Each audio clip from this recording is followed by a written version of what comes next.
that it's going to be a very good move for the Fever. I think they're so serious about Caitlin Clark and the rest of the team and the organization. This is Raquel here with the Rah Rah Report. How's everyone doing? I hope everyone is doing amazing. So you guys, look at my background. Look at my background. This is not my official background. I don't know if I've even explained this, but I recently had moved from California to Atlanta. And so I'm still decorating my home. I've gotten a lot done. And this is my office portion of my content room. And I have an actual other part where I'll insert a photo, which is actually my sports section, which will most likely be my background. But for now, it's better than the white raw, okay?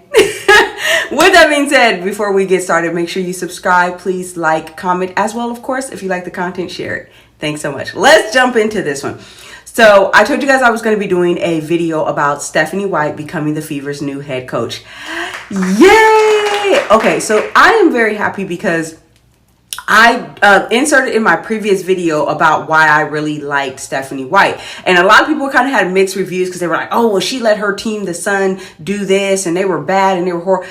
Listen, when I say the Sun are a team that I just did not like, I do not like DiJonai Carrington. I thought Alyssa Thomas was okay, but whatever. And overall, I just don't like the energy of the actual Sun. So when I heard the press conference that Stephanie White did about like when somebody was like, hey, your player said this and this and that. And her response was exactly what I was been saying myself the entire time, which is, listen, you cannot let trolls dictate you and get that much attention, because once they know they have that attention, once they know like they've gotten to you, they become 10 times worse. 10 times worse. And Stephanie White answered that, and I was like, oh my gosh, somebody freaking gets it. I finally hear a coach, finally hear somebody associated with the WNBA who's not sitting there being like, yes, it's such a horrible thing with Caitlin Clark fans and like all this weird stuff. She was very direct, which was like, hey, nobody should be getting harassed. It's not cool. I don't like it. But at the same time, she's like, maybe get offline. Also, maybe not let somebody who doesn't even care really about you as a person, they're just trolling you, not dictate and control yourself. Everybody thought that she was like she was taking up for her team. No, she was sick of her team. She was sick of the DiJonai Carrington. And that's why I was like, wow. That moment, I was like, wow, somebody got it, pardon me. Now, fast forward, and she is the Fever's coach. And I think that this was the right move for Caitlin and from the Fever organization. Now, one of the things that I kind of spoke a little bit about was that I didn't think Christy Sides was actually going to get fired, simply because she started off the season pretty bad. And then at the end of the season, you guys know the Fever went on their run. The Fever ended up going to the playoffs. There was a lot of positives, but I think she just never really gave the team an identity. Plus, I don't think she utilized Caitlin Clark good, especially in the beginning. You guys know, I kind of didn't touch on this before, but you know, she was trying to make her a shooting guard. She wasn't letting her be a true point guard. And where does Caitlin Clark excel at? She is a true point guard, which is why I think the team struggled and people struggled, because everyone thought 3-point shooter. She's always shooting. She makes points and she likes shooting from the logo. Caitlin Clark is a passer. Caitlin Clark is a playmaker. Caitlin Clark is a pass first, look for the option, the easier basket prior to her taking a shot. Now, will she chuck it? Yes. Will the girl just take you off the dribble, slide in, get a great, nice layup? Yes. But she will look out for her teammates. And again, because her teammates weren't used to that initially in the beginning of the season, Caitlin Clark had got a lot of turnovers because of that. And then once they built chemistry and they were like, oh, she passes, they started being prepared and ready for those passes. Fast forward, Christy Sides just doesn't have what it takes to be a championship coach. And Stephanie White, she had a long relationship with the Fever, being that she's also from Indiana, being that she was a part of the organization as a player. There's so much history there that it just made sense. And it just feels right. It just feels right. It feels good. And today she had a press conference and everybody's like, oh, why aren't you talking about it? I told you guys, my videos, I want quality over just quantity and just keep putting out news, keep putting it out. I was actually waiting for the press conference. I'm glad they didn't wait too long because I still would have spoken about it.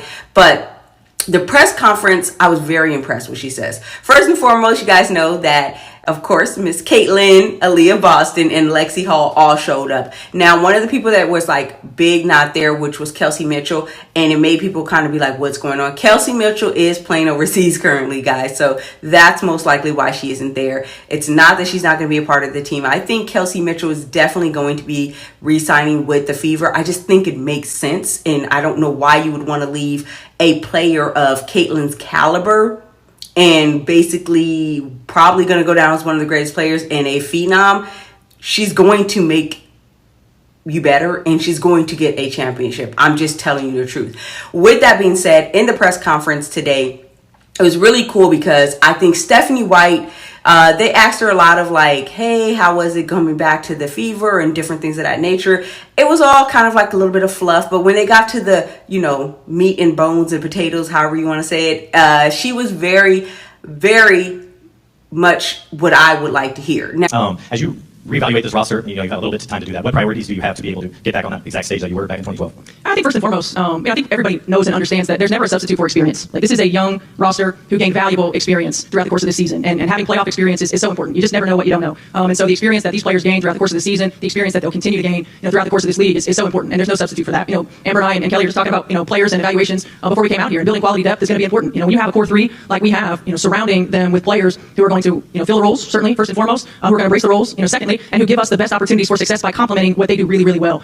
We have seen in this league's history, how difficult it is to win a championship. The margin for error is small. The margin for error is small. When you're building teams, it's not about always just getting the best players. It's about getting the best complement of players who fit well together, who play well with one another, who work to bring the best out in one another. I believe truly in my heart that connected teams are winning teams. And so people who fit, players who fit the culture of the Indiana Fever and where we are and where we're moving towards. Now, she's been saying all the right things, but we all know coaches do that when they first come. It's all about saying the right things and things like that. But I don't think it's necessarily that. I think that she identifies a lot with the team. I think she was saying like she wanted to, the pace of the game and what she wanted to do and what she could see from Caitlin Clark. She spoke of the core three. A lot of people thought she was talking about Lexie Hall, Aaliyah Boston, and also Caitlin Clark. I think she was speaking of Caitlin Clark, Aaliyah Boston, and Kelsey Mitchell.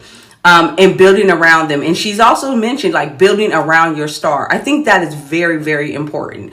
As you guys seen in that clip, she's literally already under the understanding that, listen, let's just be real with ourselves. Caitlin Clark is the star of this team. It is not to take anything away from Aaliyah Boston or Kelsey Mitchell, but Caitlin Clark is basically the focal point. You want to get pieces and things around her because if Caitlin Clark is able to dish and do these things and play make, and she's going to make the other players on the floor better. So you really do want to build around her. You also want to play Caitlin Clark's level of play in game. So fast paced, moving the ball. I think she's going to really be good for that. Stephanie White has impressed me so far because it seems like she understands what she's supposed to do. Plus, I'm sorry, I was just happy because she said, the Fever fans or the Indiana Fever fans are some of the best in the world. That was refreshing when everyone constantly made it like the Fever fan or Indiana fans or whatever, Iowa fans or Caitlin fans, or everybody was just so horrible and bad when we all know it wasn't necessarily true.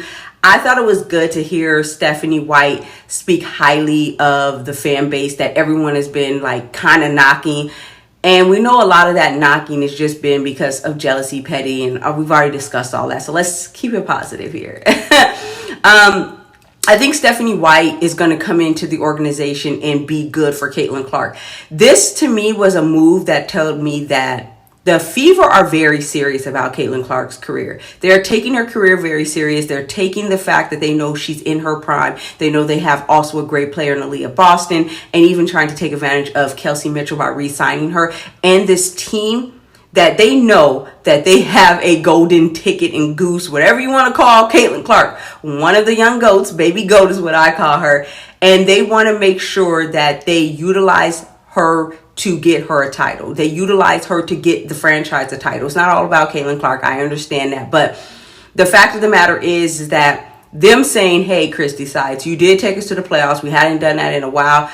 But look, at the end of the day, we are trying to make sure that this girl who we know is a phenomenal player, one of the best players we've ever seen, best rookies we've ever seen.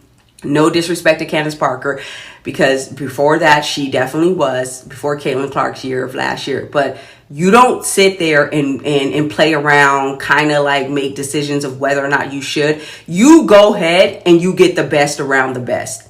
And in order for them to be that franchise that they want to be, they were like, yeah, we got to get a coach up here that's ready, willing, and can take this team to the next step. And that's what I think Stephanie White offers the team. And I'm excited about this. I'm excited about the year. I'm excited to see what's happening. I'm already like, let's go. I'm ready to see Caitlin Clark again. I'm ready to see the Fever. But at the end of the day, I think this was a great signing. I think this was a great move by the Fever, and it's already making me so excited for the WNBA season. Even though the fans and all the craziness was exhausting this year, I still cannot wait to see what this team looks like next year, and especially how Caitlin Clark develops. So in the end, I think that she's a very defensive oriented coach. I think that's going to help Caitlin so much. I know everybody talks, oh, Caitlin's not that great defensively. Caitlin's not that great. Okay, shut up. I also think people act as if people can't develop and get better and things like that. And getting someone like Stephanie White, who is a defensive-minded coach, is going to help Caitlin develop on the defensive end. And I like that aspect and that ideal as well. I do think that there were definitely times in the season that we know that the Fever just did not look good as a defensive team. So when you have a coach that understands defense matters, defense wins game, I don't care what anyone says, I'm going to always say that. I think that's going to make the Fever even better, especially since we know they're very much an offensive team that Caitlin can give you. I'm just going to tell you guys right now, Caitlin can give you, if she's hot and she's on, she can give you 30 easily. But definitely 25 points per game next season I see her doing. I honestly see her averaging easily a double-double with assists and points. With that being said, though, I think that it's going to be a very good move for the Fever. I think they're so serious about Caitlin Clark and the rest of the team and the organization. They've made a plenty of moves. Like, they got rid of the GM. They want new energy. No, take notes for the rest of the WNBA. If you're not cutting it as a coach, as a GM, and I'm hoping they go after the officials as well as the media members, you can get cut.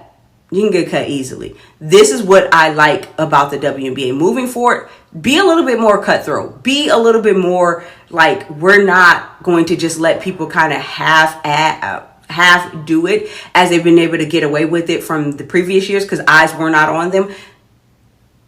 To improve the product, you got to improve the people who's part of it. So, hey, with that being said, I am excited about the Stephanie White hire. I think she's going to be great for Caitlin. I think she's the type of coach that Caitlin likes and needs. And also, Caitlin Clark seems excited. Caitlin Clark seems super excited. And I love that for her because she seems happy. She was posting about it. So, I think the season is going to be very good. I know some people don't like her, but let's give her a chance and see what she's about. With that being said, I just want to say thank you so much for watching. If you guys haven't already done so, give me your opinions. Let me know how you feel about it. Also, make sure you like, subscribe, comment, and of course, again, share my content if you like it. I'll see you in the next one. Peace.